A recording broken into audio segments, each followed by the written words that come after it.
सावूणं एषो पंचणमुकारो सर्वपावपनाशनं मंगलानं च सर्वेषां परमं वै मंगलं मंगलानं च सर्वेषां परमं वै मंगलम् धम्मो मंगलमुखितं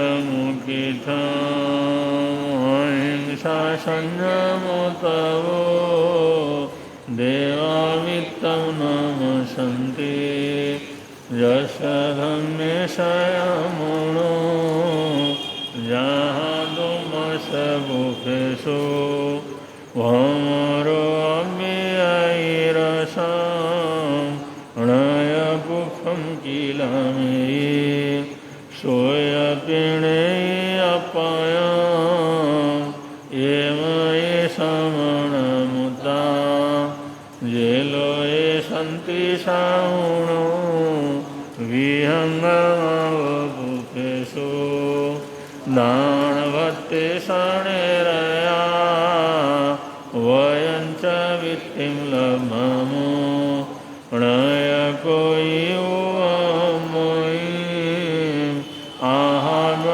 सूर्यन्ते उपेशो भमराजा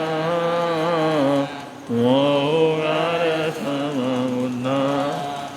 ये भवन्ति अनिश्चिया नरपिण्डरयदन्ता तेन उच्यन्ते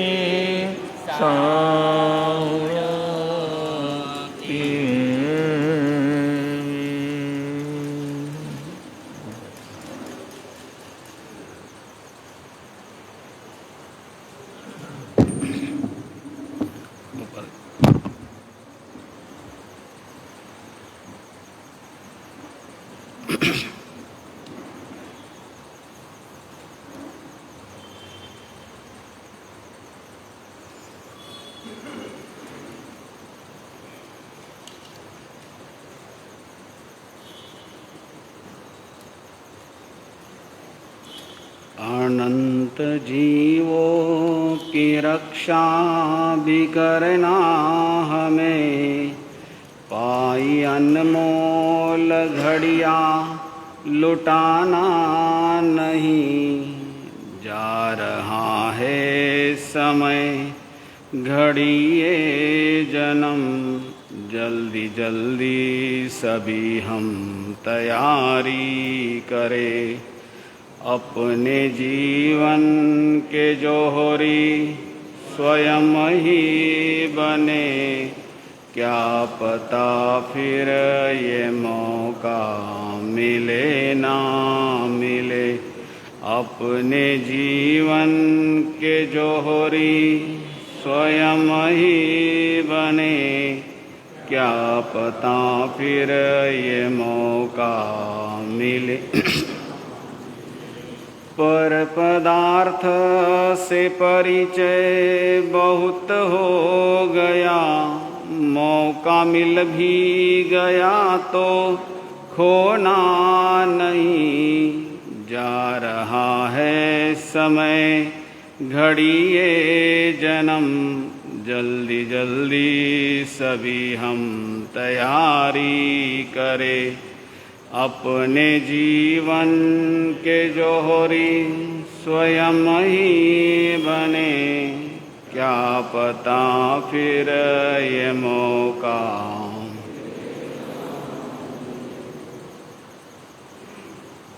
अनंत अनंत जिनेश्वर प्रभु, आराध्य गुरुदेव एवं अत्र विराजित परम आदरणीय परम श्रद्धेय पूज्य गुरुदेव के पावन श्री चरणों में सच्चा नमन।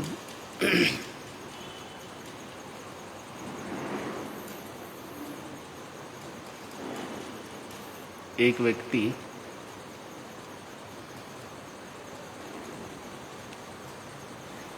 अपने घर से दूसरे गांव की ओर जाने के लिए निकला। पुराना जमाना था, पैदल ही चलते थे, वाहनों का विशेष साधन उसके पास नहीं था। कहते हैं वो व्यक्ति अपने गांव से जब निकला तो दोपहर का समय हो चुका था। उसे लगा कि वो शाम तक पहुंच जाएगा, लेकिन कहते हैं कि चलते चलते गर्मी का समय, ऊपर से थकान, चाल धीमी हो गई और कहते हैं कि बहुत थक गया था। रास्ते में ही एक घने से पेड़ के नीचे उसने विश्राम किया।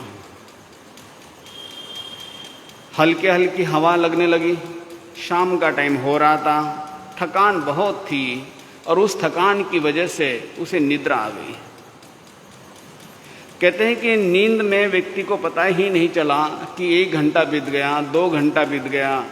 शरीर में थकान बहुत थी, निद्रा भी खूब लग रही थी, ठंडी हवा चल रही थी और कहते हैं कि उसे इतनी गहरी नींद लगी कि जब आंख खुली तब देखता है कि चारों तरफ अंधेरा ही अंधेरा है। कहते हैं कि जब आंख खुली, चारों तरफ अंधेरा ही अंधेरा दिखा तो उसे लगा कि अब तो कहीं जाना ठीक नहीं रहेगा, रास्ते में पशु भी रहेंगे, जानवर मिलेंगे, यहीं विश्राम करना ठीक रहेगा। कहते हैं जब उसकी आंख खुली, आसपास देखा, चारों तरफ अंधेरा है और थोड़ी देर के बाद उसके मन में विचार आया कि भूख लग रही है, कुछ खाने को मिल जाए तो ठीक रहेगा। कहते हैं कि जैसे उसने विचार किया कि खाने को मिल जाए, और कहते हैं कि कुछ क्षण में ही उसके पास खाने का साधन आ गए। वो बड़ा हैरान हुआ कि खाने का साधन आ गया, भोजन सामने आ गया। और चंद्रमा की उस रात में जब चंद्रमा के उस प्रकाश में देखता है कि खाना सामने पड़ा है, भूख लग रही थी, उसने बहुत अधिक दिमाग नहीं लगाया और भूख की वजह से वो खाना शुरू कर दिया। खाने के बाद उसे लगा कुछ पीने को मिल जाए जो थोड़ा सा जो गले के नीचे उतर जाए। सोचने की देर थी, सामने पीने की चीजें आ गई। अब एक बार तो वो थोड़ा सा सोच में पड़ गया कि कैसे हो रहा है सब। इस चारों तरफ अंधकार के, इस चारों तरफ जगह पे ऊपर ऐसा कौन है जो अपने को सोचते लेके आ रहा है। लेकिन उसे लगा कि ठीक है, खाना खा लिया, तृप्ति हो गई, स्वाद अच्छा था, पेट भर गया, ऊपर से अब उसको पेय पदार्थ कुछ चाहिए था, वो भी आ गया, उसने वो भी पी लिया। अब पीने के बाद थोड़ी सुस्ती, शांत हो गया, विचार कर रहा है, चारों तरफ अंधकार है, खाना देने वाला कोई दिख नहीं रहा है, पानी मैंने पूछा पानी के लिए चाहिए था, वो भी आ गया है। वो सोच में पड़ गया ऐसा क्या चीज है। अब जब पेट भरा हो, निद्रा भी नहीं लग रही हो और चारों तरफ अंधकार हो, ऐसी स्थिति में आपके मन में क्या विचार आएगा। अंधकार को देखकर, चारों तरफ घना अंधकार दिख रहा है, पेड़ पौधे दिख रहे हैं, मनुष्य वगैरह कोई दिखाई नहीं दे रहे, दूर दूर तक कोई बस्ती नहीं दिखाई दे रही है। ऐसी स्थिति में अंधकार में सबसे पहले मनुष्य को मन में क्या आ जाता है? उससे थोड़ा सा डर लगने लगा। उसे डर लगने लगा और उस डर में उसके मन में विचार आ गया कि कहीं भूत तो नहीं, यहाँ पे जंगल का एरिया है। जब भूख की तीव्रता थी तो भूख के सामने रोटी समझ में आती थी, उसने रोटी सोची तो उसके सामने खाना आ गया। खाना खाने के बाद जब उसे लगा कि पानी वगैरह चीज चाहिए तो उसके पानी आ गया। अब सब कुछ होने के बाद चारों तरफ अंधकार में उसके मन में विचार आ गया कि कहीं इधर भूत तो नहीं होगा। तो क्या हो गया? सामने भूत आ गया। यहां तक तो फिर भी ठीक चल रहा है। अब वो भूत को देख करके, अगर ऐसा भूत आपके सामने आ जाए अंधेरे में, आपके मन में क्या आएगा? सुनी सुनाई समझी समझाई बातों में हम रहते हैं। हमें भूतों के बारे में, देवताओं के बारे में विशेष ज्ञान न होने की वजह से हमारे मन में एक डर हमने बचपन से मन में लिया हुआ है। भूत यानी बहुत कोई ऐसा है कि जो हमें तकलीफ देता है, कष्ट देता है, पीड़ा देता है, परेशानी देता है, लेकिन ऐसा नहीं है। जैन दर्शन इन सब चीज़ों को नहीं एक्सेप्ट करता। जैन दर्शन कहते हैं कि भूत, पिशाच, किन्नर, राक्षस ये सब क्या हैं?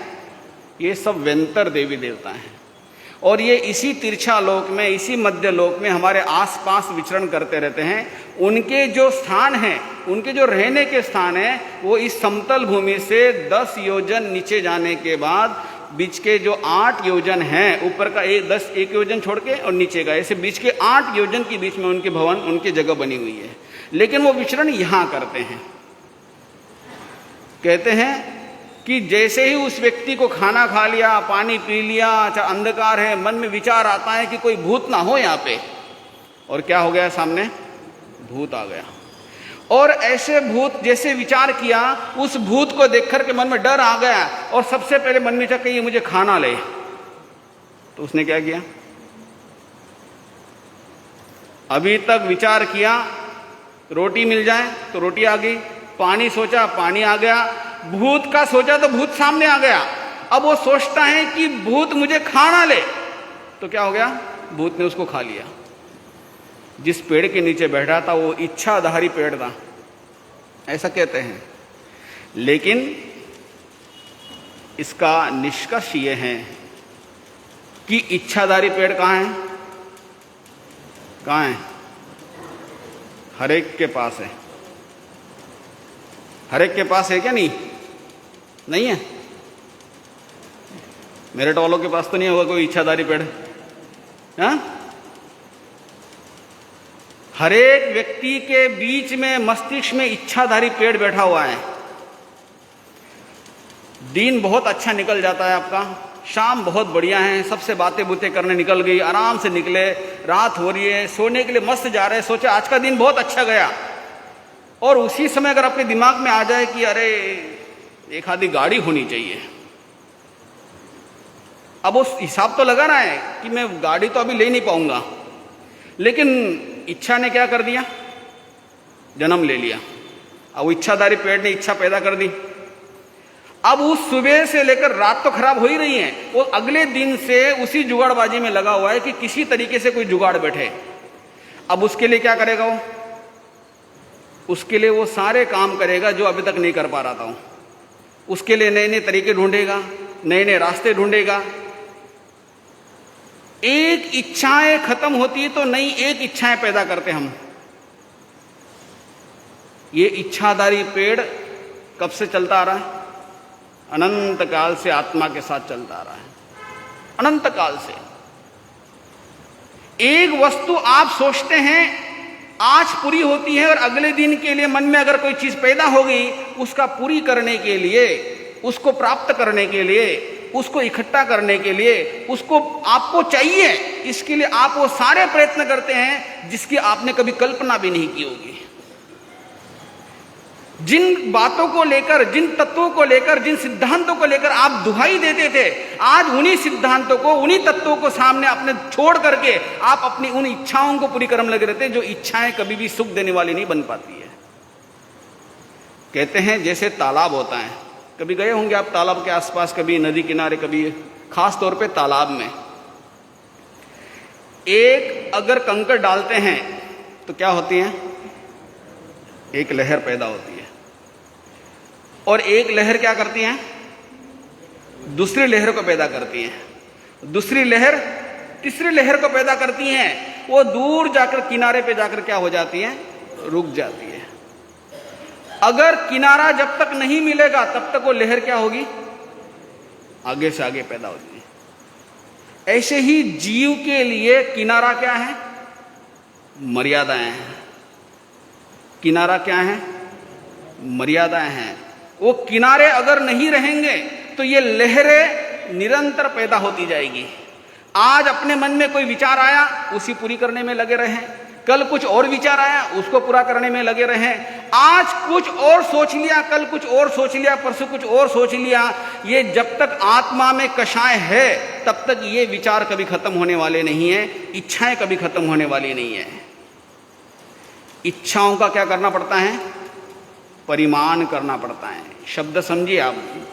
एक एक शब्द जैन दर्शन का इतना महत्वपूर्ण है, इतना महत्वपूर्ण है, आप जब तक उसकी गहराई में नहीं जाओगे तब तक उसके अर्थ को आप समझ नहीं पाओगे।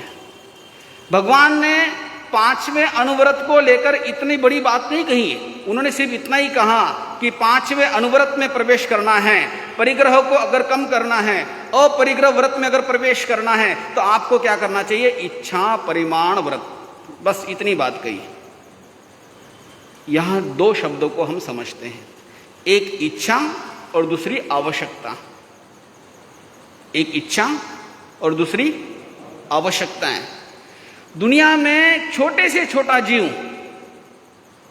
छोटा जीव निगोद में रहने वाला, चलो निगोद आपकी बहुत गहराई तक नहीं जाओगे, एक इंद्रिय वाला जीव लेते हम। एक इंद्रिय में पेड़ है ना, पेड़ है, पेड़ में सिर्फ एक ही इंद्रिय है। उसको अगर पानी चाहिए, एक बीज डाल दिया, बीज पौधा बन रहा है, उसके रूट्स क्या करेंगे, उस पानी की अपनी इच्छा जो है, उसकी जो जरूरत है, उसकी जो आवश्यकता है, उसको जीने के लिए जो चाहिए उतना वो पेड़ क्या कर लेता है, मिलता है नहीं मिलता है। कुछ कुछ पेड़ ऐसे हैं, नीलगिरी जैसे पेड़ नीचे 50 किलोमीटर नीचे भी जल होगा तभी खींच के लेके आ जाएंगे।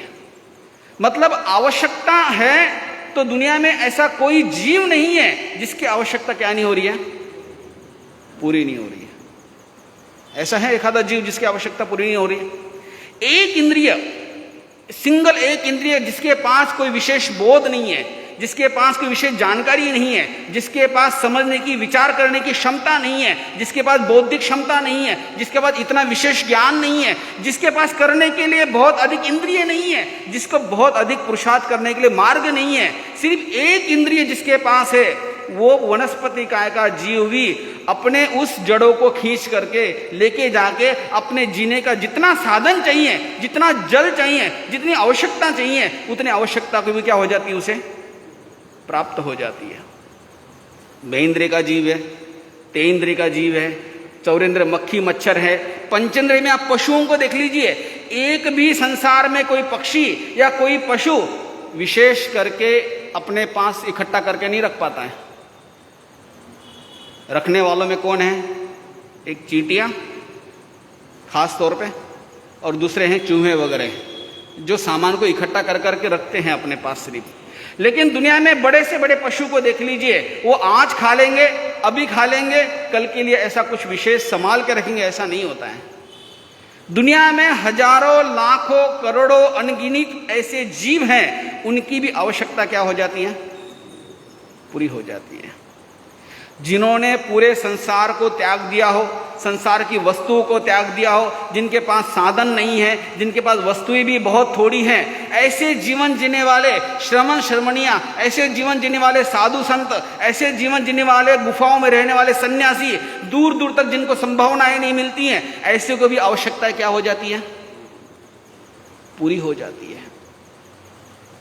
कहते हैं आवश्यकता तो सन्यासी की भी पूरी हो जाती है, आवश्यकता तो साधु की भी पूरी हो जाती है, आवश्यकता तो एक सामान्य से सामान्य व्यक्ति की पूरी हो सकती है, लेकिन इच्छाएं तो राजा की भी पूरी नहीं हो पाती है। राजाओं की इच्छा पूरी होती क्या, हाँ होती कभी देखिए? दुनिया के सारे इतिहास उठा के देखिए आप, सारे इतिहासों में से जो घटना है वो उठा के आप देख लीजिए, एक बार पढ़ के देखो आप।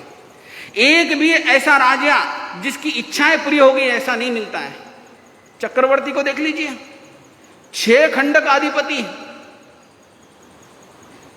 6 खंड के ऊपर हजारों युद्ध करते हैं, लाखों लोग उसके अंदर मरते हैं, अनगिनत हिंसाएं होती हैं, इच्छाओं का फिर भी क्या नहीं होता है, पूर्ति नहीं हो पाती है। आवश्यकता कितनी लगेगी, कितनी आवश्यकता लगेगी? आज पूरे विश्व को देख लीजिए, हम तो 6 खंड का छोड़ दीजिए, चक्रवर्ती बहुत दूर पुरानी बातें हो गई है। वर्तमान में आप देख लीजिए, विश्व भर में अगर थोड़ा सा भी अगर आप न्यूज़ देखते हैं, समाचार देखते हैं, थोड़ी जानकारी रखते हैं, आपको ध्यान में आएगा इतनी अशांतता, इतनी अस्थिरता, आराम से जिंदगी चल सकती है, इतना साधन है संसार में, इस धरा के ऊपर इतना भोजन है, इतना अन्न है, इतना जल है, इतनी वस्तुएं हैं, इतना साधन है कि आराम से जिया जा सकता है। लेकिन इच्छाओं को लेकर के जब व्यक्ति आगे बढ़ता है तो इच्छाएं तो पूर्ति होती ही नहीं है। एक राज्य के बाद दूसरे राज्य की इच्छा पैदा हो जाती है। छोटी सी बात ले लीजिए, आप किसी भी, आपके आसपास बहुत लोग हैं, एक सामान्य आपके एरिया का कोई कॉरपोरेटर है, जब वो कुछ नहीं रहता है ना, एक सामान्य कार्यकर्ता होता है, तो वो कार्यकर्ता के मन में क्या होता है कि मैं कॉरपोरेटर बनूं, उसके आगे मैं महानगर पालिका का अध्यक्ष बनूं, उसके बाद इच्छा पैदा होती है कि मैं विधायक बनूं, फिर सांसद बनूं, उसमें अच्छे मंत्रालय में जाऊं, फिर प्राइम मिनिस्टर बनूं, राष्ट्रपति बनूं, उसके आगे क्या? उसके आगे भी इच्छाएं खत्म नहीं होती है। इसलिए भगवान कहते हैं दुनिया की ऐसी कोई साधन नहीं है, ऐसा कोई स्थान नहीं है, ऐसा कोई पद नहीं है, ऐसा कोई सम्मान नहीं है, ऐसी कोई सत्ता नहीं है, ऐसा कोई जगह नहीं है, ऐसा कोई राज्य नहीं है, दुनिया की ऐसी कोई स्थान नहीं है जहां पर व्यक्ति की इच्छा पूरी हो जाए। तो इच्छा पूरी होती नहीं है, तो इसके लिए क्या करना पड़ता है? इच्छा का परिमाण करना पड़ता है। परिमाण समझ में आता है? परिमाण का मतलब होता है कि अपनी आवश्यकता को पहले देखना कि मुझे कितनी आवश्यकता है, उस आवश्यकता के साथ में अपनी आवश्यकता, अपने परिवार की आवश्यकता, आपके ऊपर जिम्मेदारी उनकी आवश्यकताएं। तो इसका मतलब ये नहीं है कि आप उस चीज के लिए वो सारे कर्म करोगे जो आपको नहीं करने चाहिए। अगर आप देखोगे, एक परिग्रह के लिए, एक इच्छा की पूर्ति के लिए एक मनुष्य हिंसा भी करता है, पहला अनुव्रत को दोष लगाता है, उसी के लिए वो झूठ भी बोलता है। आप देखते हैं लोक में ऐसा एक व्यापारी नहीं है जिसका मन करता हो कि मैं झूठ बोल के जिंदगी जीऊं। अपना बच्चा अगर झूठ बोलता है, जो स्वयं दिन भर झूठ बोल के व्यापार करता है, झूठ बोल के काम करता है, झूठ बोल के टैक्स बचाता है, झूठ बोलते सारे काम करता है, लेकिन खुद का बच्चा अगर झूठ बोलता है तो बिल्कुल पसंद नहीं आता उसे। एक भी ऐसा व्यक्ति नहीं है, एक भी ऐसे परिवार में लोग नहीं है जो अपेक्षा इच्छा रखते कि मेरा बच्चा झूठ बोले, बिल्कुल पसंद नहीं करते। स्वयं टैक्स को लेकर के, अनेक क्रियाओं को लेकर के इच्छा नहीं होती है एक अच्छे व्यक्ति की, लेकिन फिर भी उसको कोई ना कोई चोरी करनी पड़ती है। लेकिन अपना बच्चा, अपना परिवार का लोग, अपने बच्चे 1 रुपया भी अगर चोरी कर लेता है तब भी कितने नाराज होते हैं आप लोग। छोटा बच्चा भी घर में कोई चोरी कर लेता है, बिना पूछे सामान को उठा लेता है, तब भी इतने नाराज होते हैं। मतलब कहने का कि हिंसा, चोरी, झूठ, इस प्रकार की चीजें व्यक्ति किसके लिए करता है? सिर्फ अपनी इच्छाओं को पूरी करने के लिए करता है। इसलिए भगवान कहते हैं ये 5वां अनुव्रत जो दिखाई देता है, छोटा दिखाई देता है, लेकिन इसके लिए व्यक्ति सारे कर्म करता है। चारों के चारों जो अनुव्रत हैं, वो चारों अनुव्रत क्या होते हैं? इस 5वें के लिए तैयारी करते हैं सारे के सारे। उसमें सारा दोष अकेला 5वां लगा सकता है। अगर आप इसको गहराई से समझोगे तो आपको बिल्कुल ध्यान में आ जाएगा। आप कभी चातुर्याम धर्म के बारे में सुना होगा, कभी, है ना? बहुत सी माताएं, बहनों ने, भाइयों ने कभी सुना होगा कि 4 महाव्रत और 5 महाव्रत, इस प्रकार की व्यवस्था जैन दर्शन में चल रही थी, अभी भी चल रही हैं। अभी की मतलब इस आर्य काल चक्र में भी हम देखते हैं। 24 तीर्थंकरों में से पहले तीर्थंकर और अंतिम तीर्थंकरों को छोड़ के बीच के जो तीर्थंकर थे वो सारे तीर्थंकर चातुर्याम धर्म वाले थे। चातुर्याम धर्म यानी 4 महाव्रत वाले माने जाते थे, क्योंकि जो चौथा महाव्रत है उसको 5वें महाव्रत में ही लिया गया था। देखिए कितनी बड़ी बात है। ये 5वां महाव्रत कोई सामान्य नहीं है। 5वां महाव्रत बहुत महत्वपूर्ण है। आपको लगता होगा कि 5वें महाव्रत में कोई विशेष नहीं है, चौथा ही महाव्रत सबसे श्रेष्ठ है, चौथा ही व्रत बहुत महत्वपूर्ण है, मैथुन व्रत ही सबसे श्रेष्ठ है, लेकिन ऐसा नहीं है। एक व्यक्ति मैथुन का त्याग कर सकता है, एक व्यक्ति बहुत अच्छे त्याग में जीवन जी सकता है, लेकिन अपनी इच्छाओं की अगर उत्पत्ति हो जाए, मन में अगर कोई इच्छा पैदा हो जाए, उस इच्छा के लिए व्यक्ति हिंसा भी करेगा, झूठ भी बोलेगा, चोरी भी करेगा और इस प्रकार के कुव्यसन का भी काम करेगा। इसलिए भगवान कहते हैं कि आप अपनी इच्छाओं को क्या करें? मर्यादित करें, दबाना नहीं। बात समझिए इसको। अगर आप उसको दबाओगे तो स्प्रिंग की जैसी क्या हो जाएगी? डबल उठ के आएगी। कई बार आप देखिए बचपन में व्यक्ति के बच्चों के मन में रहता है, लेकिन तब उनके पास साधन नहीं थे। लेकिन जब बच्चा वही बड़ा हो जाता है, वही 10 लाख 20 लाख 25 लाख 50 लाख साल के कमाता है, इतने तेजी से खर्चा करने लग जाता है, क्योंकि वो लंबे समय से उसके अंदर क्या हुई थी, वो दबी हुई चीजें थी सारी सारी। तो भगवान कहते हैं कि अपनी इच्छाओं को दबाना नहीं है, इच्छाओं को क्या करना है, सीमित करना है, उसको समझना है, उसको जानना है। सबसे पहले अगर आपको अपनी इच्छाओं को स्थिर करना है तो सबसे पहले क्या करना होगा, आपको आपकी आवश्यकताओं को देखना पड़ेगा। बड़ा कठिन है, क्योंकि व्यक्ति को ध्यान ही नहीं आता है कि ये आवश्यक है या अनावश्यक है। घर में 100 चीजें पड़ी हैं, 100 सामान पड़ा है, 100 कपड़े पड़े हैं, 100 अलग अलग चीजें पड़ी हुई हैं, और उसका उपयोग पिछले 5 साल में भी नहीं हुआ है, 10 साल में भी नहीं हुआ। कुछ सामान तो घर में ऐसा पड़ा है पिछले 25 साल में देखा हुआ नहीं है, फिर भी जब भी उसको निकालोगे, हटाने के लिए निकालोगे, दूर करने के लिए निकालोगे, तब सबसे पहले मन में इच्छा पैदा होगी, नहीं काम आ जाएगा। छोटी से छोटी चीज आप देख लीजिए। इसलिए सबसे पहले आपको अपनी आवश्यकताओं को देखना होगा। एक बार आपको नेसेसरी समझ में आ जाए, एक बार आपकी आवश्यकता आपको ध्यान में आ जाए, उसके बाद फिर आप देखोगे कि ये मुझे और क्या आवश्यकता पड़ सकती है, और फिर ध्यान में आ जाएगा कि मुझे अनावश्यक है, और जो अनावश्यक है उसको छोड़ने में आपको क्या नहीं होगा, उसको तकलीफ नहीं होगी, कष्ट नहीं होगा। फिर ये 5वां अनुव्रत इतना अच्छे से होगा। और एक बार आपकी आवश्यकताएं अगर क्लियर हो जाए, उसके बाद आप हिंसा भी नहीं करोगे, झूठ भी नहीं बोलोगे, चोरी भी नहीं करोगे, कुसेवन का भी त्याग नहीं करोगे। ऐसे बहुत सी बातें आपकी एक परिग्रह व्रत को समझ करके, एक अपरिग्रह व्रत में अंदर आ करके, आप एक इच्छा परिमाण करके आप इन चारों व्रतों का भी बहुत अच्छा पालन कर सकते हैं। इन बातों को थोड़ा थोड़ा करके समझने की अगर हमने कोशिश की तो निश्चित अच्छा रहेगा। आज इतना ही। ओम शांति।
आराध्य गुरुदेव संघ संरक्षक योगीराज श्री फूलचंद जी महाराज साहब की दीक्षा जयंती के उपलक्ष्य में त्रिदिवसीय कार्यक्रम चल रहा है।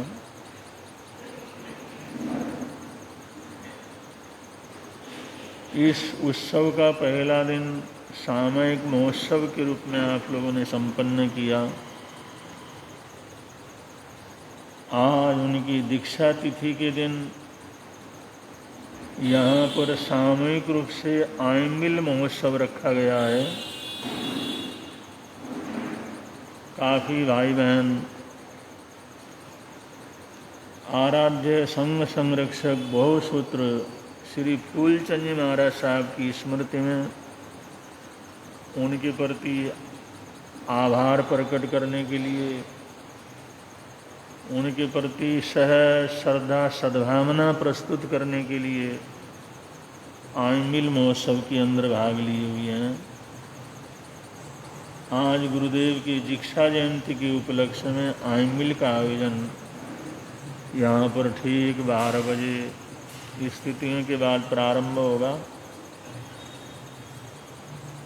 श्री फूलचंद जी महाराज साहब क्या थे, कैसी बलवान उनकी आत्मा थी, ये सब तो समझना बड़ा कठिन काम है, लेकिन उनके जीवन की घटनाओं से लोग उनके प्रति इतने प्रभावित रहे हैं कि रावलपिंडी और रावलपिंडी के आसपास के तमाम संघ के लोग, गांव के लोग उनके प्रति अटूट श्रद्धा रखते थे। उन्होंने कई बार उनके जीवन के अद्भुत चमत्कारों को देखा था। अनेक लोगों के दुख दर्द उनके संपर्क में आने से दूर हो गए थे। अगर वो कुछ कह देते, मार्गदर्शन देते थे तो 100% सत्य रहता था।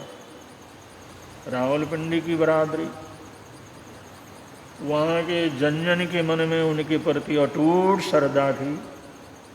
वो तो अपना माई बाप ही उनको समझते थे कि हमारे को नई जिंदगी अगर बख्शी है, सूरज फूलचंद जी महाराज साहब ने बख्शी है, तो अटूट श्रद्धा रखते ही थे।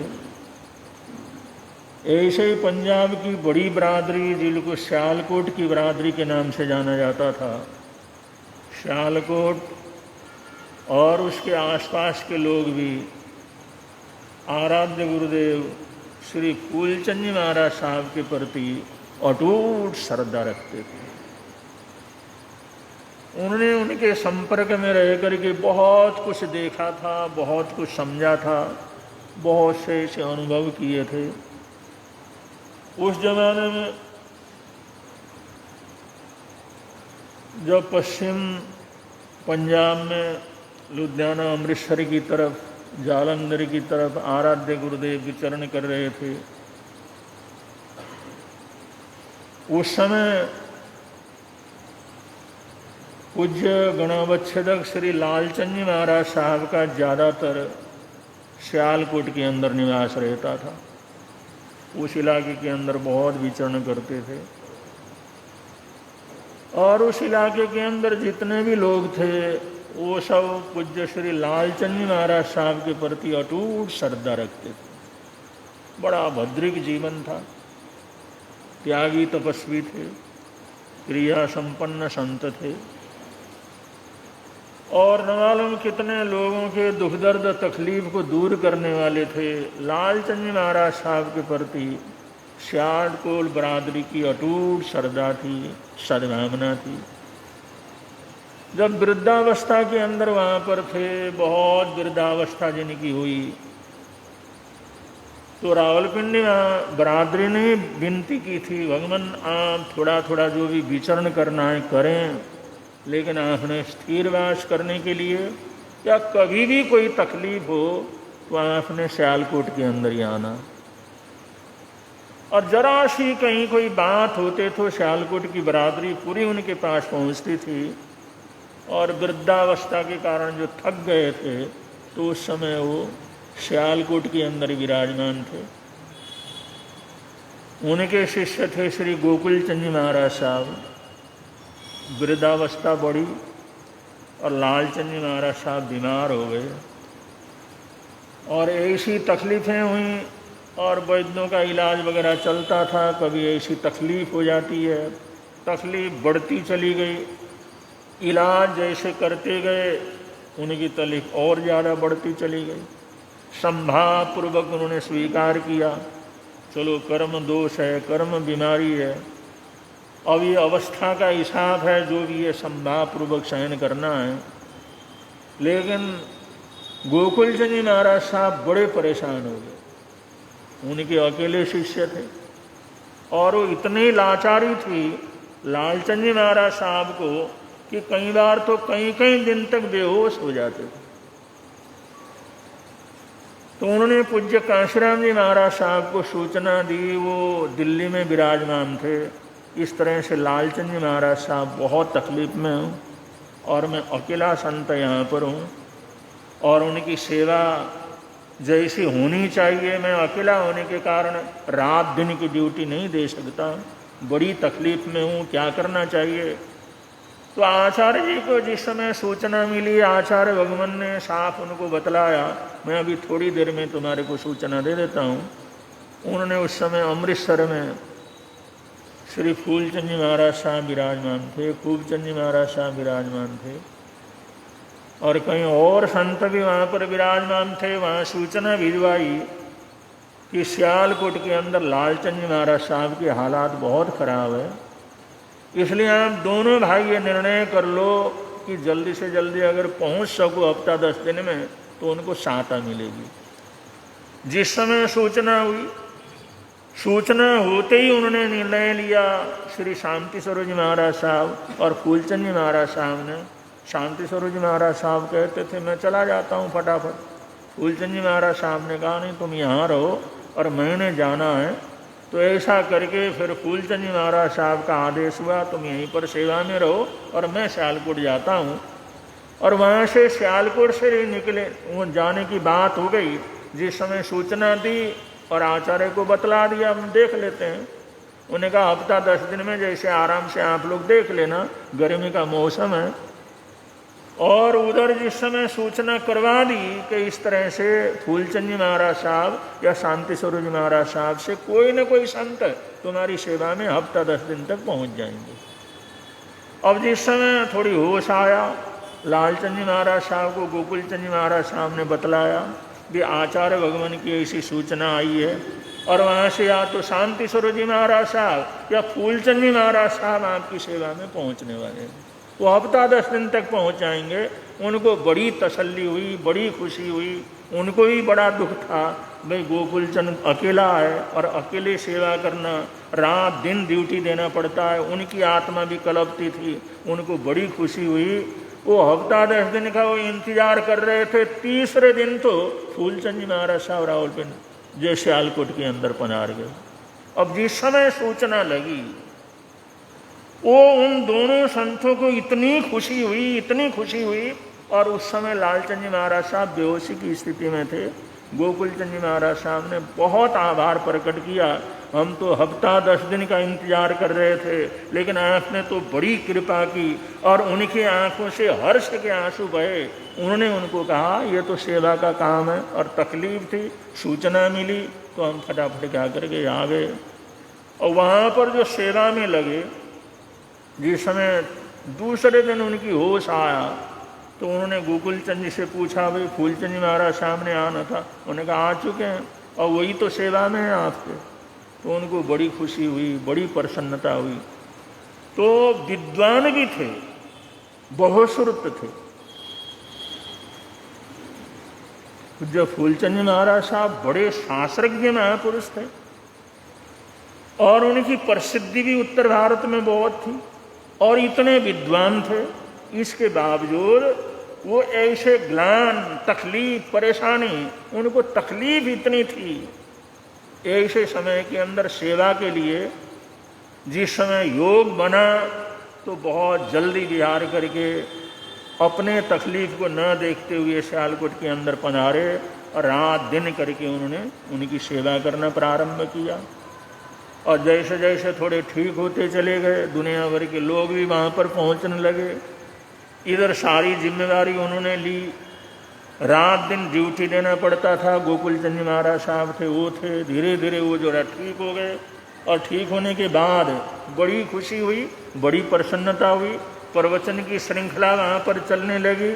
सेवा और उनकी विद्वत्ता, ये सब देख करके सियालकोट की बरादरी पूज्य फूलचंद जी महाराज साहब के प्रति अत्यंत श्रद्धामान क्या कर गई होगी। इतने विद्वान संत, इतने बड़े शास्त्रज्ञ, और एक रात दिन करके आपने सेवा की और किसी प्रकार की घृणा नहीं। जहाँ पर जाने के लिए नाक बंद करके जाना पड़ता है, ऐसी उनको तकलीफ थी। उन्होंने कहा आपने इस तरह से सेवा की। सियालकोट वाले फूलचंद जी महाराज साहब के प्रति अटूट श्रद्धा क्या करते थे, रखते। अब जिस समय ठीक हो गए, बोलना चालना उठना बैठना ठीक हो गया, अब सोचा भाई अब एकदम ठीक हो जाएंगे, तो उधर जो मथुरा देव जी महाराज साहब वहाँ पर विराजमान थे, पन्ना देव जी महाराज साहब विराजमान थे अपने अपने सिंगाड़े के साथ। उन्होंने भी जिस समय देखा, उनको भी बड़ी श्रद्धा सद्भावना हुई। और उस समय फूलचंद जी महाराज साहब ने गोकुल चंद जी से कहा कि ठीक तो हो गए हैं लालचंद जी महाराज साहब, लेकिन फिर भी अभी मैं कह नहीं सकता इनकी स्थिति ऐसी रहेगी या कुछ गड़बड़ सड़बड़ भी होगा। अपनी तरफ से तो हम पूरी कोशिश कर रहे हैं, और ऐसा नहीं हो सकता भाई तुम्हारे पास बैरागी है इसकी दीक्षा हो जाए। उस समय जगदीश जी उनके पास बैरागी थे, जगदीश मुनि जी महाराज साहब। ये जगदीश मुनि जी महाराज साहब ये पंजाब में ये गोकुलचंद जी महाराज साहब के चेले बनाए थे, और उन्होंने गोकुलचंद जी महाराज साहब को बोला ये तुम्हारे पास ये है लड़का है, अगर इसकी दीक्षा की भावना है तो इसकी दीक्षा क्या कर देते हैं, क्योंकि महाराज श्री की तबीयत भी ऐसे ही है और आप अकेले हैं। अगर इनकी भावना हो तो इनकी दीक्षा हो जाए तो अच्छा रहेगा। अब जिस समय उन्होंने विचार विनिमय किया, बरादरी से विचार विनिमय किया, और गुरु महाराज की दूरदृष्टि को देख करके सब प्रसन्न हो गए, और वहाँ पर जगदीश मुनि जी महाराज साहब की धुमधाम से गुरु महाराज ने दीक्षा करवाई। भव्य दीक्षा हुई, खूब जुलूस निकला, नाच गान सारे रस्म वगैरह पूरे कर दिए गए। और वे लालचंद जी महाराज साहब को भी अपरंपार खुशी हुई, अपरंपार खुशी हुई। उन्हें कहा फूलचंद तुमने तो मेरी सारी चिंता क्या कर दी, दूर कर दी। मेरे को अपनी तकलीफ से गोकुलचंद की तकलीफ ज़्यादा लगती थी। मेरे को कुछ हो गया तो इस बेचारे का क्या होगा, किस तरह से होगा, क्योंकि जैसे पिता अपने पुत्र के लिए चिंतित रहता है, ऐसे गुरु भी अपने शिष्य के लिए क्या करते हैं, चिंतित रहते हैं। उन्होंने कहा तुमने बहुत अच्छा किया। उनके सामने धूमधाम से वो दीक्षा संपन्न हो गई, बड़ी अपरंपार खुशी मिली। लेकिन उधर जो जिस समय ठीक ठाक हो गए, भाई अब तो सब ठीक है, तो पन्ना देव जी महाराज साहब ने भी अपनी सतियों के साथ विहार कर दिया। और उधर मथुरा देव जी महाराज साहब थे, वो भी अपने शिष्यों के साथ उन्होंने विहार कर दिया। फूलचंद जी महाराज साहब कहने लगे अभी थोड़ी देर और रुको तो अच्छा है, अभी ठीक तो लग रहे हैं महाराज साहब, लेकिन समय का क्या पता लगता है। उन्होंने कहा महाराज सब ठीक है, विचरण भी करना है, जाना भी है, हमने जम्मू विभाग के अंदर जा कर के विचरण करना है। तो उन सब ने विहार कर दिया, और इधर कुछ समय तो बहुत अच्छा चला गया। और उधर जो ये विहार करने की भी भावना बनाने लगे, चलो भाई एक संत का यहाँ पर जो दीक्षा भी हो गई है, गोकुलचंद जी ठाणे उनके शिष्य भी बन गए हैं, और ये धीरे धीरे विहार करने का भाव बना है। लेकिन फूलचंद जी महाराज साहब कहने लगे अभी मेरे विहार का क्या है, विचार नहीं है, अभी जो मैं यहीं पर हूँ और मैं देख लूँगा ऐसा कभी समय आएगा तो। और वहाँ पर खूब धर्म की परिकामना हुई, और अचानक कुछ उनको जो फोड़ा खुंसी वगैरह निकला, ऐसा हुआ, वो हालात इतने बिगड़े, आखिर के अंदर बिगड़ते बिगड़ते लालचंद जी महाराज साहब की तबीयत बहुत ही खराब हो गई। और ऐसी तबीयत होगी वो किसी को सपने में भी ख्याल नहीं था। भाई पहले तकलीफ थी, फूलचंद जी महाराज साहब आए, उन्होंने इस तरह से सेवा की, और उनको खुशी इतनी दी, प्रसन्नता इतनी दी। और कभी कभी इंसान को प्रसन्नता मिले, खुशी मिले, बहुत सी बीमारियां दूर हो जाती हैं। चिंता से, फिक्र से बहुत सी बीमारियां होती हैं, लेकिन इतने जल्दी इतनी तकलीफ होगी किसी को पता नहीं था। और वैद्य को उस समय जो वैद्य वगैरह थे उस इलाके के, उनको बतलाया। उन्होंने कहा भाई ये जो खुंसी हुई है इनको पहले से फोड़ा है, उसकी तकलीफ है, उसकी वजह से कई बार परेशानी होती है, और वो तो महाराज श्री ने संभाल लिया। लेकिन इसके साथ जो खुंसी हुई है वो इतनी जहरीली है, हम इस संबंध में कुछ भी क्या कर सकते नहीं कह सकते। अगर इसका इलाज करने लगते हैं तो इनको वेदना और ज़्यादा क्या करेगी, बढ़ेगी। तो जिस समय स्थिति को देखा, परेशानी को देखा, तो फूलचंद जी महाराज साहब ने गोकुलचंद जी महाराज साहब से बातचीत की, अगर आप चाहो, अगर आप स्वीकृति दो, क्योंकि महाराज साहब के लक्षणों को देखते हुए, उनके शरीर के लक्षणों को देखते हुए और इस फोड़े की और खुंसी की स्थिति को देखते हुए अगर उनकी इच्छा हो तो हमारे को संथारा करवा देना चाहिए। और संथारे की बात बड़ी कठिन बात होती है, और गुरु के लिए संथारा कराना वो भी बड़ा कठिन काम होता है। और एकदम इतना जल्दी इस प्रकार की बात होगी ऐसा तो किसी ने सोचा भी नहीं था। आखिर बरादरी वालों को भी सारी स्थिति बतलाई और ने कहा भाई हम जा करके उनसे जो है प्रार्थना करते हैं, उनको बता देते हैं, क्योंकि जो लक्षण जो नजर आ रहे हैं ये सब अब लंबा समय इनका क्या है नहीं है। क्योंकि शरीर के कुछ ऐसे लक्षण होते हैं, नाखूने के लक्षण होते हैं, चेहरे के या आंखों के कुछ लक्षण वगैरह होते हैं, तो ये लक्षण शास्त्री जान लेते हैं वे उनकी उम्र की क्या स्थिति है। फूलचंद जी महाराज साहब ने कहा लालचंद जी महाराज साहब की स्थिति ऐसी है और ऐसे लक्षण उनके नजर आ रहे हैं, ज्यादा लंबा समय क्या कर सकते, खींच नहीं सकते। अब जब तक ये नहीं था मेरे मन के अंदर भी निश्चिंतता थी, मैंने भाव भी बना लिया था मैं यहाँ से बिहार करूं, लेकिन मैंने कुछ लक्षण देखे और मैंने बिहार करने का स्थगित क्या कर दिया कि महाराज साहब के लक्षण ठीक नहीं है। और कोशिश तो हमने की भाई उनको स्वास्थ्य लाभ हो, लेकिन देखो ऐसी ऐसी स्थिति इनके शरीर की है। अब जिस समय देखा, जाना, उन वैद्यों से बातचीत की, तो ये जो सियालकोट की बरादरी वाले ये भी बड़े हैरान रहे कि महाराज साहब को हर चीज का कितना गहरा क्या है ज्ञान, और समय से पहले उनके लक्षणों को देख करके पूरा बतला देते हैं कि उसकी स्थिति क्या है, उसका समय कितना है, उसके शरीर की हालात क्या है। जिसमें में सबको तसल्ली हुई। उन्होंने कहा गुरुदेव आपने जो बात कही है और आपने जिस ढंग से इसका एनालिसिस किया है और जिस ढंग से हमारे को समझाया है, हम तो कभी जीवन के अंदर कल्पना भी नहीं कर सकते थे भाई आपको इतना गहरा ज्ञान इस चीज का है। उन्होंने कहा वस्तु स्थिति सामने है। तो फिर जो है इन सब ने जा करके उनसे प्रार्थना की, फूलचंद जी महाराज साहब ने और गोकुलचंद जी महाराज साहब ने लालचंद जी महाराज साहब को प्रार्थना की, भगवान ऐसी स्थिति है, आपने जीवन के अंदर कितने कितने जो कष्ट झेले हैं, कितना संयम की साधना की है और कितने तकलीफों को झेल करके संयम के शिखर पर आप पहुँचे हैं, लेकिन इस समय आपको स्वयं जो है कुछ जो है इन शरीर के लक्षणों को देखते हुए अगर आपकी इच्छा हो, आपकी भावना हो, आपकी कामना हो, तो आप जो है थोड़ा थोड़ा भी करके अगर पंडित मरण की तरफ अपने आप को लेकर के जाएं तो और अच्छा क्या करेगा रहेगा, आपकी संयम साधना और आगे बढ़ेगी। जिस समय बड़ी शांति से और बड़े प्रेम से कुछ लक्षण बतला करके बतलाया तो वहाँ पर लालचंद जी महाराज साहब की आंखों में आंसू आए और उनने फूलचंद जी महाराज साहब के सिर के ऊपर हाथ रखा कि फूलचंद तुमने ऐसे समय के अंदर मेरे को चेताया है, मेरा उसकी तरफ ध्यान नहीं था।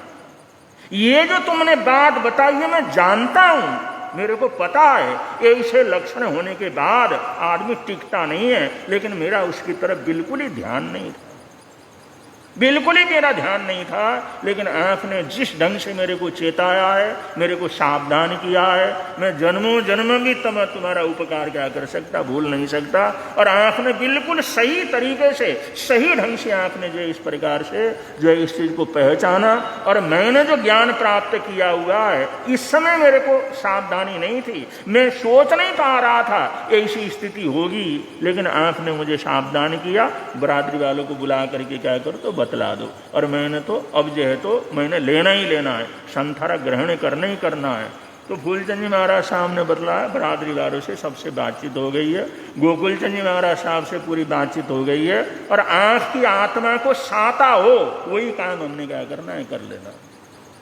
तो वहाँ पर उन्होंने बड़े उत्साह के साथ बड़ी चेतना में मेरी आलोचना सुनो और पूरी आलोचना सुन करके मेरे को प्रायश्चित दो और संथारे के अंदर मेरे को स्थापित कर दो। तो जो सियालकोट की बरादरी ने लालचंद जी महाराज साहब के संथारे को देखा, वो संथारा ग्रहण करने की विधि को देखा, संथारा किस तरह से कराया जाता है ये देखा, और लालचंद जी महाराज साहब के दिल के अंदर जो संथारा लेकर के खुशी हुई, प्रसन्नता हुई, इसकी अनुभूति भी सबको हुई और सब मानते थे, जानते थे। गोकुलचंद जी महाराज साहब कहते थे अगर फूलचंद जी महाराज साहब न होते तो हम किसी भी कीमत के ऊपर ऐसा निर्णय नहीं ले सकते थे।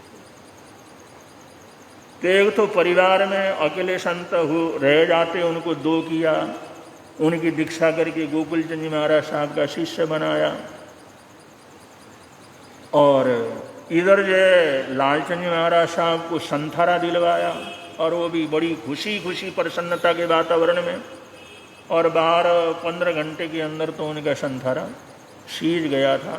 तो इस प्रकार सियालकोट में आराध्य गुरुदेव का जो विराजना हुआ, उन्होंने लालचंद जी महाराज साहब की जो सेवा की और लालचंद जी महाराज साहब के परिवार के लिए उन्होंने जो बहुत दूरदृष्टि से निर्णय लिया और जो उन्होंने जिस ढंग से समाज को मार्गदर्शन किया, तो सियालकोट के बड़े बड़े जो श्रावक लोग, बड़े बड़े परिवार, वो श्री फूलचंद जी महाराज साहब के प्रति अटूट श्रद्धा रखते थे, अटूट विश्वास रखते थे।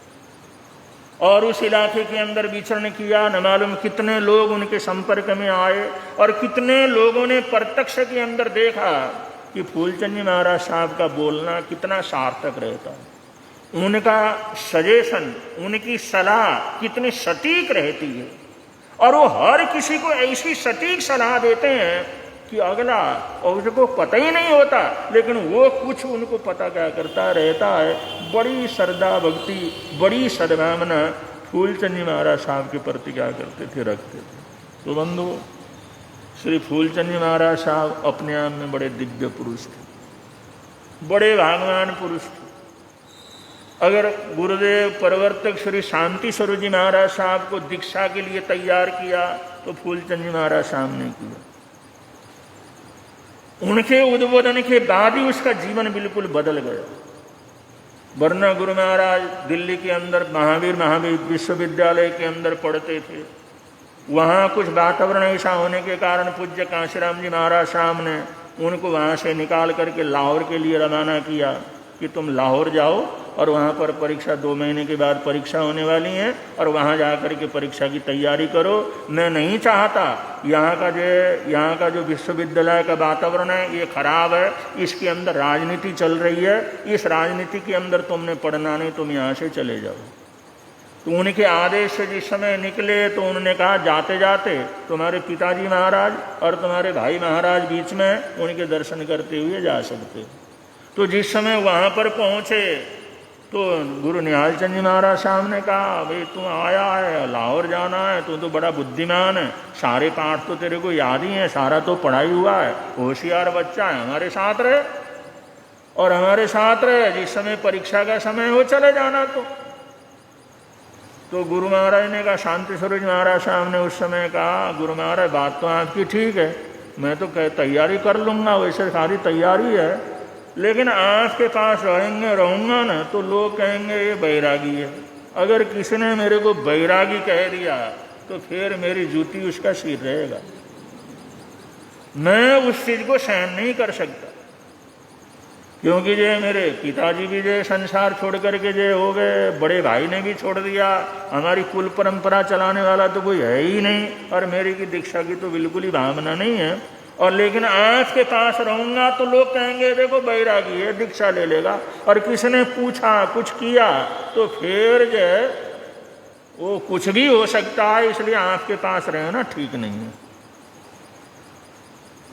तो गुरु महाराज निहाल चंद जी महाराज साहब कहने लगे, शांति देख तू गाता बहुत अच्छा, अरे तू गाएगा और लोग इकट्ठे हो जाएंगे, मैं उपदेश दूंगा तो बहुत लोगों का भला हो जाएगा, तो मेरे पास रुक जा। मैंने कहा रुक तो जाऊं, उसमें मेरे को कोई बात नहीं, लेकिन अगर किसी ने बैरागी कह दिया और लड़ाई झगड़ा हो गया, रोज आपको तकलीफ हो जाएगी, रोज की तकलीफ हो जाएगी। उन्होंने कहा इसका इंतजाम मैं कर लूँगा।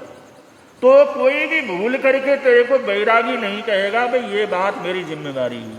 फिर साथ में रहे, और साथ में रहते हुए पूज्य गुरु महाराज निहाल चंद तपस्वी महाराज साहब कोई भी आता था सबसे पहले कहते थे देखो भाई ये लड़का हमारे पास है, ये विद्यार्थी है, ये विश्वविद्यालय का विद्यार्थी है, इसको बैरागी नहीं कहना, इसने साधु बनना नहीं है, ये सेवा में रह रहा है। जहाँ और कोई भी आए सबको बता देना ये। अब जिस समय क्षेत्र में पहुँचते तो भी वहाँ पर मंगल पाठ के पहले ये कहते, देखो भाई ये लड़का है, ये गाता बहुत बढ़िया है, जानकार बहुत अच्छा है, सीखना हो तो तुम सीख सकते हो, भजन सीखना हो सीख सकते हो, लेकिन ये हमारी सेवा में रह रहा है, ये बैरागी नहीं है, इसलिए किसी ने भूल करके भी बैरागी नहीं कहना इसको। यही नाटक चलता रहता था रोज। और उनका भी बड़ा रुतबा था। और होते होते सरसा में जिस समय पहुंचे, वहां पर एक दिन जो है वो शांति स्वरूप जी कहने लगे कि गुरु महाराज अब तो समय हो गया, लाहौर जाना है, परीक्षा का समय आ रहा, अब तो आदेश दो मैं जाऊं और तैयारी वगैरह कर लूं। उन्होंने कहा बेटा ठीक है जाना चाह रहा है, लेकिन कुछ प्रतिज्ञा करके जा और एक पचखान करके जा मेरे पास से। उन्होंने कहा करा दो जो भी कराना। उन्होंने कहा पहले वचन दे, जो पचखान कराओगे मैं मानूंगा।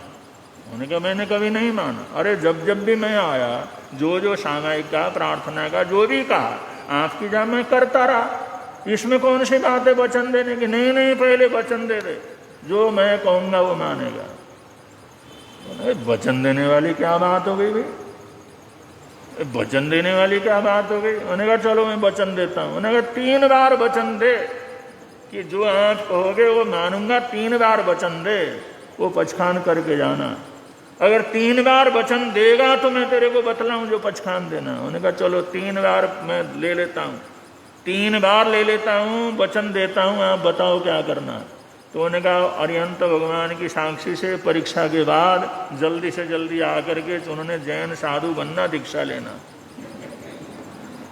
तो गुरु जी को तो ऐसी हालात हो गई जैसे उनके पैरों के नीचे की जमीन खिसक गई। उन्होंने कहा गुरु महाराज ये क्या किया आपने, ये क्या पछान किया, करा दिया। उन्होंने कहा देख शांति, तो राजपूतों का बेटा है, और जो राजपूत होते हैं, यादव होते हैं, वो लोग एक बार वचन देते हैं तो मर जाते हैं, लेकिन पीछे नहीं हटते। तेने 3 बार वचन दिया। अरे वचन तो लिया है आपने, लेकिन आप रोज तो कहते हैं इसने साधु नहीं बनना, इसको बैरागी नहीं कहना, रोज तो यही रटते रहते हैं, और आज आपने साधु बनने का पचकान दे दिया। उन्होंने कहा भाई जो मेरे मन में आया मैंने कर दिया, तू अंदर जा करके बैठ करके सोच ले, अंदर जा, तेरे को गुस्सा आ रहा तो अंदर बैठ करके सोच ले। और वो अंदर भेजा। उनकी तो हालात खराब थे। गुरु महाराज फूलचंद जी महाराज साहब गोचरी को गए हुए थे, जिस समय लौट के आए सामने ही देखते थे, आज देखा नहीं। गुरु महाराज ने कहा भाई शांति कहाँ गया, आया नहीं अभी। उन्होंने कहा शांति अंदर बैठा हुआ है, चिंता फिक्र में, जरा उसको समझा। अब जिस समय अंदर गए तो शांति की हालात खराब। फूलचंद जी महाराज साहब कहने लगे शांति बात क्या है? उन्होंने कहा बात क्या है, सब बर्बाद हो गया, सब कुछ नाश हो गया, सब कुछ हुआ क्या है, होना क्या है, जो नहीं होना था सब हो गया। उन्होंने कहा क्या हुआ ये तो बतला। उन्होंने कहा गुरु महाराज ने कहा भाई साधु बनने का पचखान दे दिया, भाई परीक्षा करके आके साधु बनना, कोई मतलब हुआ, कोई हिसाब हुआ है? जिस समय अपना तेरा बोलना हो गया, जो और बोलना है, कुछ और कुछ बोलना है। उन्होंने कहा बोलना क्या, रह गया क्या? अब ऐसा थोड़ी हो सकता, अब इस हालात में मैं साधु थोड़ी बन सकता हूँ, और ऐसा पचखान करा दिया। गुरु महाराज ने फिर फूलचंद जी महाराज साहब ने बताया शांति तू थोड़ा सोच ले, थोड़ा विचार कर ले। देख गुरु महाराज ने जो कहा वो बात अलग है, लेकिन तू सोच, तेरा 2 साल पहले 4 साल पहले जो भूकंप आया था कोयटा का, और तू दिल्ली के अंदर खड़ा था छत के ऊपर, उस समय चारों तरफ के सारे मकान गिर गए थे, सिर्फ तू जिस मकान में खड़ा था वो मकान सुरक्षित था, और सारे गिर गए थे, सब मर गए थे। अगर उस समय तू गिर करके मर जाता तो फिर कुल परंपरा चलती? उस समय तू कहता ऐसा चमत्कार मैंने देखा, सारे आसपास के मकान गिर गए, लेकिन जिस छत पर मैं खड़ा था वो छत सुरक्षित रहा। शांति, ये दुनिया से कुल परंपरा नहीं चलती। कुल परंपरा तो अच्छे कामों से चलती है, और साधु बनना कोई खराब है। संयम मार्ग के ऊपर चलना कोई खराब है? अरे बड़े बड़े चक्रवर्ती इस मार्ग के ऊपर चलते हैं, बड़े बड़े साधु संतों ने, तीर्थंकरों ने दुनिया छोड़ करके इस रास्ते को अपनाया, तो ऐसी चिंता कर रहा? अरे इसमें तो गुरु महाराज के प्रति एक आभार प्रकट करना चाहिए, आपने इतनी कृपा की। शांति, तू पढ़ा लिखा है, सोच ले, विचार कर ले, तू क्या सोच रहा है? अरे दुनिया के अंदर इस तरह से कोई बच्चे पैदा करने से कोई कुल परंपरा चलती नहीं है। अगर बाहरी में सोच चलो तो पढ़ा लिखा है, तेरी शादी हो जाएगी, शादी हो जाएगी। अगर शादी होने के बाद तेरा लड़का ही होगा ये निश्चित है, या लड़का होगा तो अच्छा होगा ये निश्चित है। अगर ये कुलांगार हो गया, बेवकूफ हो गया, नालायक हो गया, व्यसनी हो गया, तो तेरी कुल परंपरा चलेगी फिर? जब उन्होंने दो चार बातें जिस समय कही तो उन्होंने उनके चरण पकड़ लिए। उन्होंने कहा ठीक है, आप जो कहते हैं वही करूंगा। उन्होंने कहा मैं कहता हूं वो नहीं, जो गुरु महाराज ने कहा वो करना। वहीं से दोनों भाई बाहर आए, आराध्य गुरुदेव के चरण छुए और उन्होंने अपने गुरु जी से क्षमा याचना की। मेरे से जो भी ऐसे अभद्रक शब्द निकला हो तो क्षमा याचना करता हूं, और जैसा आपने पचखान दिया है परीक्षा के बाद आकर के जब कहोगे तब मैं दीक्षा क्या करूंगा, ले लूंगा। तो शांति स्वरूप जी महाराज साहब को दीक्षा दिलवाने वाले भी फूलचंद जी महाराज साहब। तो फूलचंद जी महाराज साहब का व्यक्तित्व तो बड़ा अद्भुत, बड़ा अद्भुत। क्या सेवा के क्षेत्र में, क्या विद्वत्ता के क्षेत्र में, क्या अध्ययन के क्षेत्र में, क्या प्रतिबोध देने के क्षेत्र में उनका अद्भुत जीवन रहा है। और उन्हीं को हम त्रिदिवसीय कार्यक्रम के माध्यम से याद कर रहे हैं। उनकी कृपा दृष्टि सबके ऊपर बना रहे, इसी मंगल कामनाएं हैं। इन्हीं मंगल कामनाओं के साथ बड़े प्रेम से आप लोग बोलेंगे, मिलता है आनंद प्रभु की वाणी से, मिलता है आनंद प्रभु। धर्म है लगता प्यारा प्यारा, धर्म है लगता पापों की वह बहती धारा, पापों की वह बहती हो जाती है बंद प्रभु की वाणी से, हो जाती है बंद प्रभु की वाणी से।